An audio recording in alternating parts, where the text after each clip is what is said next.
There's one foe that every tabletop role-playing player has faced. Some groups have conquered it. Other tables have succumbed to it. What is this foe? The schedule. But fear not. Today we're going to go over some ways to set your group up for success in order to defeat this nemesis.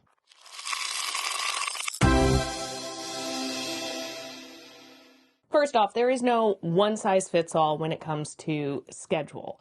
Like most things in tabletop RPGs, it's going to depend on your table. But here are 6 things to keep in mind and set your table up for success. Set expectations. I highly recommend having a session 0 and discussing the schedule at this time. If you want to know more about session 0 and what to cover, check out this video. Figure out how often your group wants to meet, for how long, where are you going to meet, and even what would you do if a last-minute conflict rises. More on that later. You know, if everyone at the table wants to meet once a week for 3 hours, then finding that time in everyone's schedule is going to look very different than if you are more flexible on frequency but want to meet for 6 to 8 hours at a time. Also, you may want to talk about where gaming falls on people's priorities with the schedule in mind. Is it something they are going to put first in their schedules and work things around it? Or is gaming something that they enjoy if it fits in around everything else they have?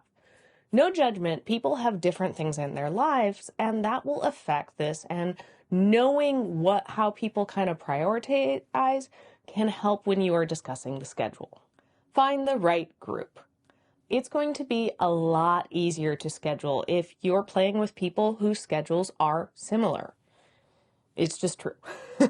For example, if the rest of the table all work during the day, but you have a night shift job, it's just going to be harder to find a time that works for everyone. Not impossible, just harder. One thing I'll suggest, if you want to play with someone whose schedule is really difficult to work into the rest of the table, maybe you treat that player's character as a special guest. We've done a video on that. Either play in a system that works well for changing the party dynamic, or find a reason that that character kind of pops in and out. This is going to fall more on the GM's shoulders to figure this out, and maybe the GM treats their character as a party NPC when that player isn't there. Use a tool. Maybe you have one person who just loves scheduling and decides to compile everyone's schedules and figure out what works. That's maybe a little less likely.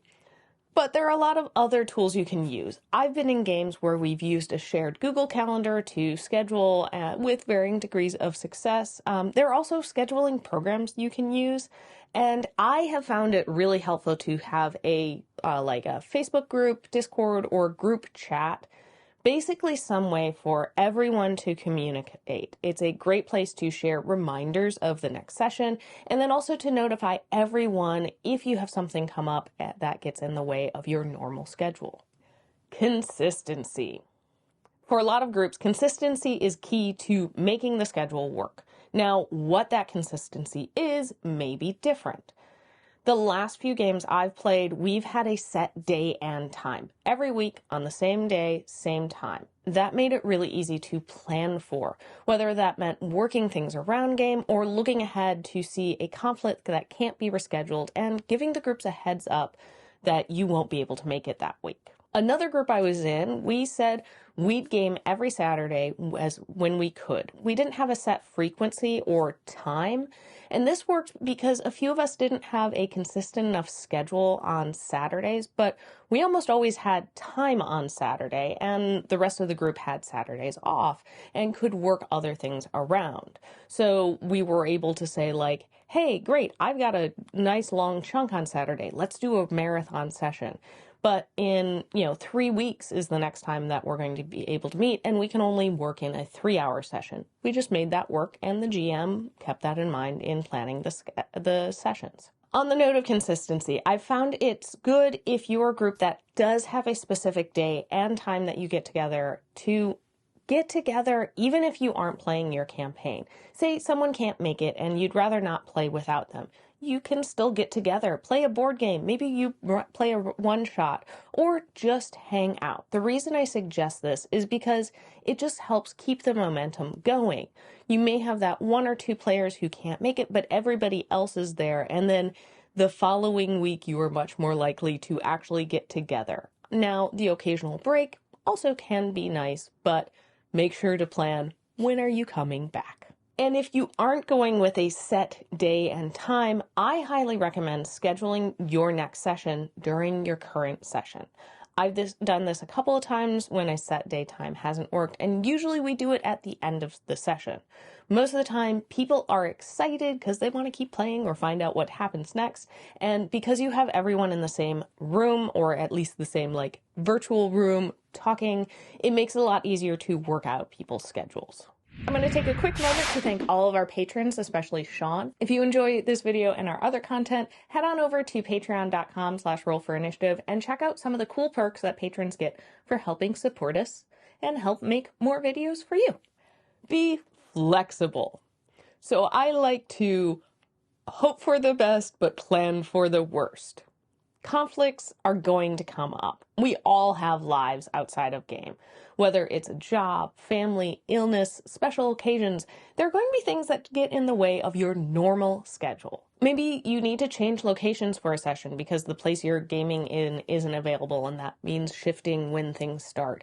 Maybe you need to skip a session or change the time to make it work. I've pushed back sessions because someone was going to be late. I've also been in games where we've changed our regular time because someone's work schedule changed, or we just realized, hey, actually, Tuesday night would be better for everyone. Maybe you play a couple sessions online, whether it's so that people don't have to factor in commuting time, or maybe they need to be home with kids, or someone's sick and feels well enough to play but is contagious and, doesn't want to get other people sick.